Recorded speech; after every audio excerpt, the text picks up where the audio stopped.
An older Asian lady tugged on my hair and went like this, I guess to try and scalp check me. Asked her, and she did kind of a double take, and she was like, is that your real hair? I was like, ah, and I was like, oh.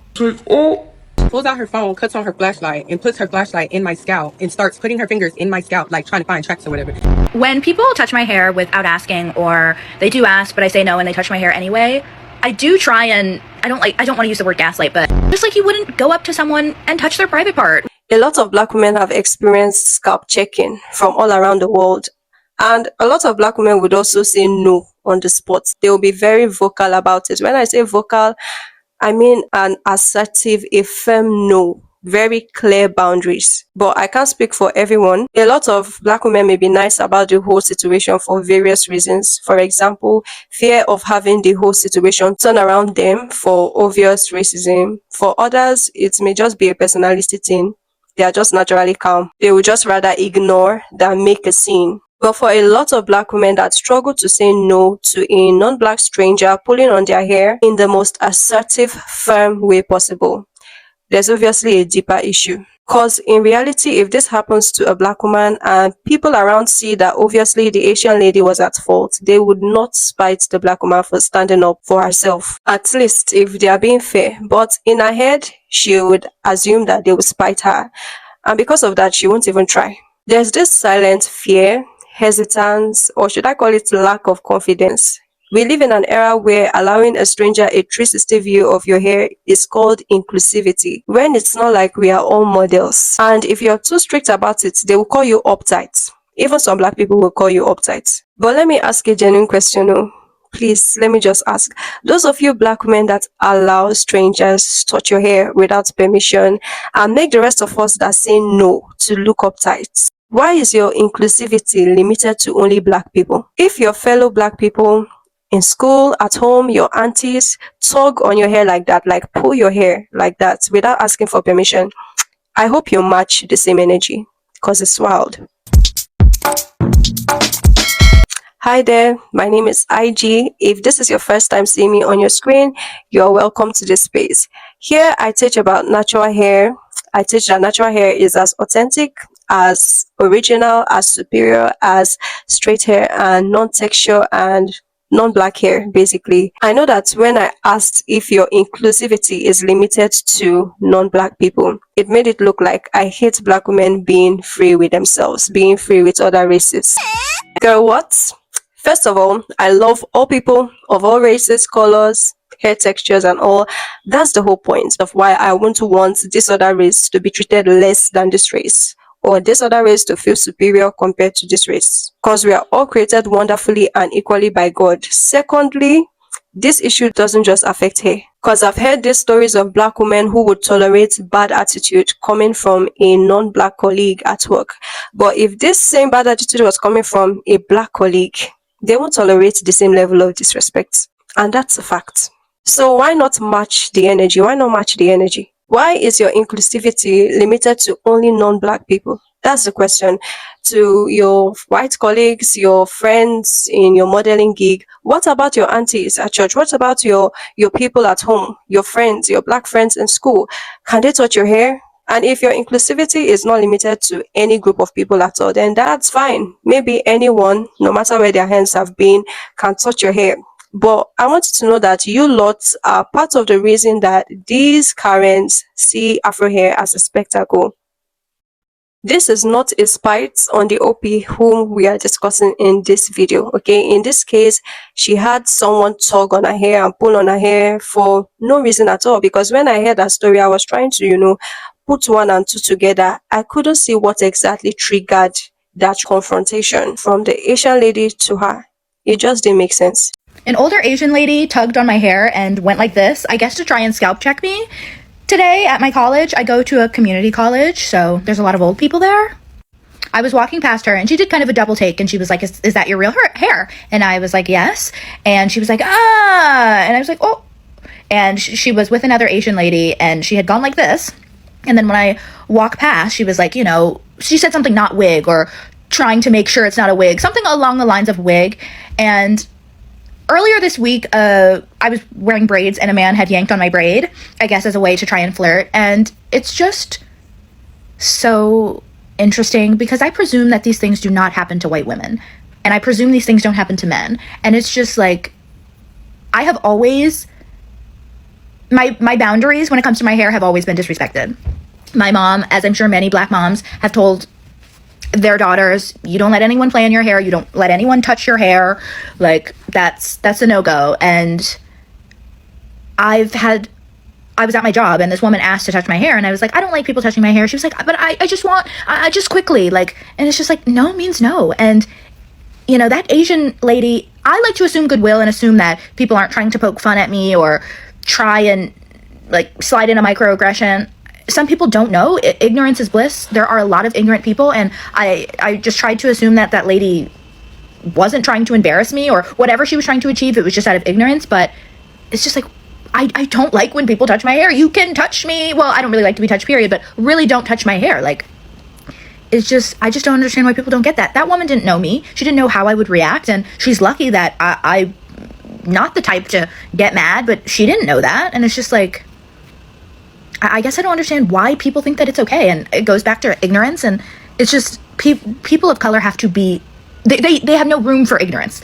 And it's just like, it's crazy. Well, let me say specifically, black people, they can't be ignorant. They always have to have the knowledge, and they always have to educate other people. Oh, you shouldn't touch people's hair like that. You shouldn't do this. You shouldn't try and search for a track. I don't know what she was trying to achieve by that, but I don't have the space to be ignorant. I have to be knowledgeable, but you get to be ignorant. And it's just like crazy. So the issue here is response, and for someone to maintain her steez so much to the point where people in the comment section are feeling like you were too nice, your reaction was too nice for the situation, it is proof of one or more of two things. Number one, this is probably her personality that she has carried on for most of her life. Maybe that is just her usual response to things, this calm, demure nature, no matter what. Maybe she has carried that calm personality from childhood, just letting things go, especially when the confrontation is coming from an older person. Secondly, such a person may feel like she is not in any position to give a firm, assertive no. Like, girl, no, no, no.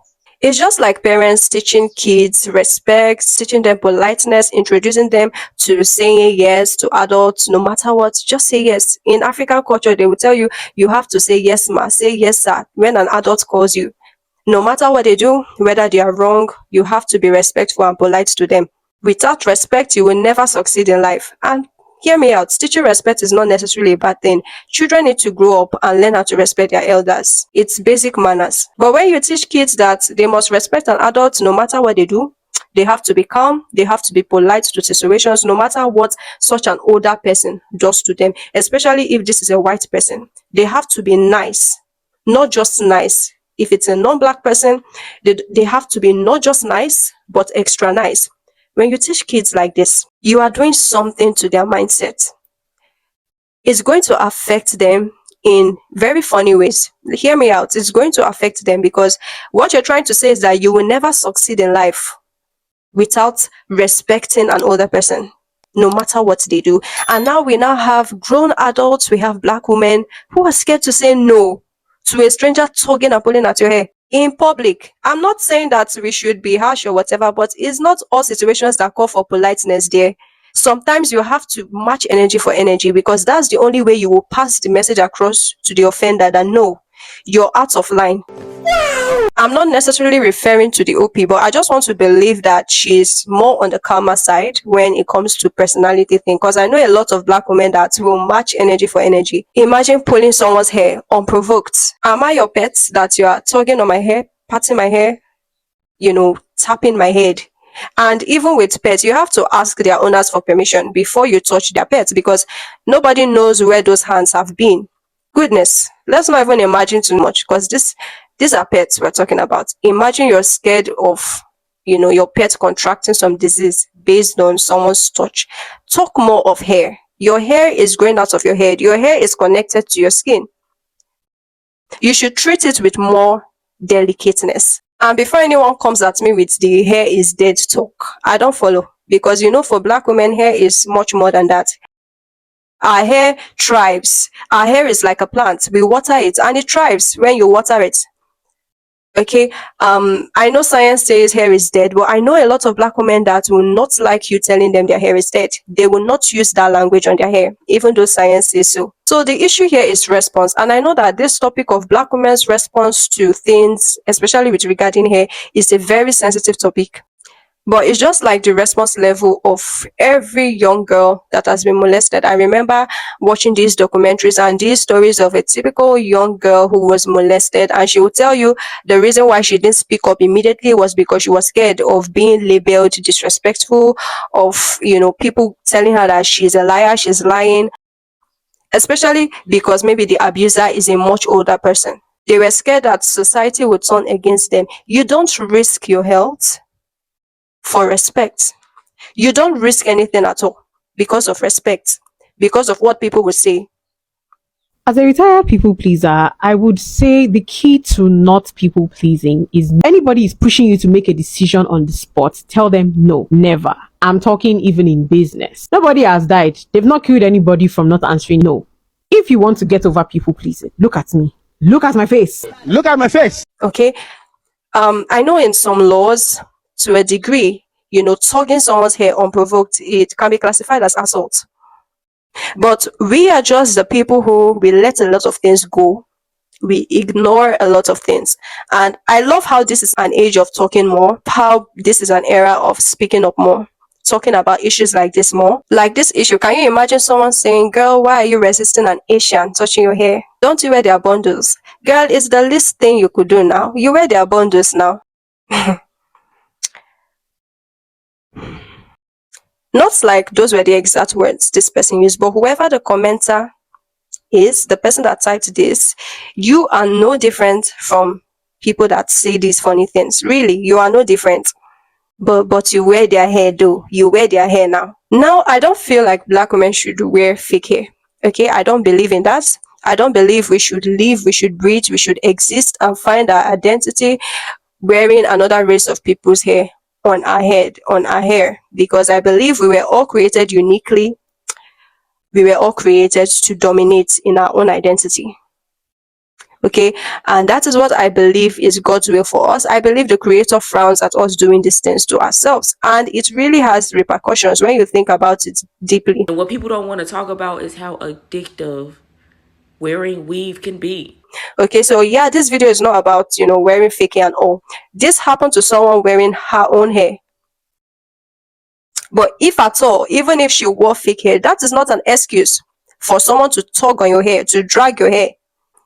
I remember the video of this mom that was protecting her baby from this stranger, and people were like, she's being too extra now, like, what is this? Ma'am, don't touch my baby. What is wrong with people? Don't, ma'am.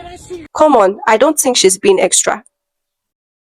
If for anything, I feel she should do more, because even grandmas have to sanitize their hands before touching their grandbabies. Talk more of a stranger. I feel like black women should use this same energy, this passion to protect their hair and just protect their peace, protect themselves generally. This mindset of it's not that deep, just ignore now, it's just hair. This mindset builds conformity. It's a mindset that dismisses people's feelings. It's a victim blaming mindset. When you look at it, really, it is. It's like someone grabs your hair and the next thing is you're making excuses for them. Well, it's okay. Oh, she's an Asian lady. Well, I wear their bundles from time to time. It's fine. No problem. It's the least I could do. I should even be honored she's touching my hair.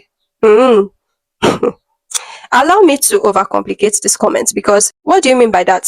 I'm trying to enter this person's head and understand where they're coming from, but I just can't. I can't. Because I'm asking myself, how hard can it be for an adult not to touch a stranger's hair? How hard can it be to keep your hands to yourself as an adult? This is a basic human courtesy taught to kids from a young age. This video is not here to victim blame or excuse the offender, but it's also here to hold us black women accountable on how much opportunity we're given to these people to embarrass us. It's up to us to be firm against attitudes like this, because a stranger tugging on your hair is not normal at all. You think you're not man enough to scream? No, baby. Think again. Scream, okay? Defend your hair. Don't you see Cynthia? Don't you see the way Cynthia defends Ariana Grande? Girl, your hair is much more than that. Your hair is your bestie. Scream at that offender, scream at that assaulter. Defend that hair. It's what it's connected to your skin. Are we thinking, yeah, let's think deep, okay? You think you're doing too much, shielding your hair from strangers. Who lied to you? Who lied to us? Because really, she raised a very good point. I don't see people do this to white women. I don't see people do this to I just don't. Okay, if they do, they should bring it online. Let's see it happen. But I really don't see it as much as I see it happen to Afro-textured women. I don't even see it happen to black men. Funny enough, it's the women. It's black women. When it's not like you are a public park bench that people sit on and rub all over. Oh, please. This topic just got me somehow annoyed, but I'm glad we've been able to trash it. Well, I hope. If you made it this far into the video, then you are family already. So hit that subscribe button and let's vibe more, okay? Make sure you like this video, share it to someone, drop a comment if you have something to share. And of course, I'll see you soon. Yeah, I'll see you on my next one. Bye.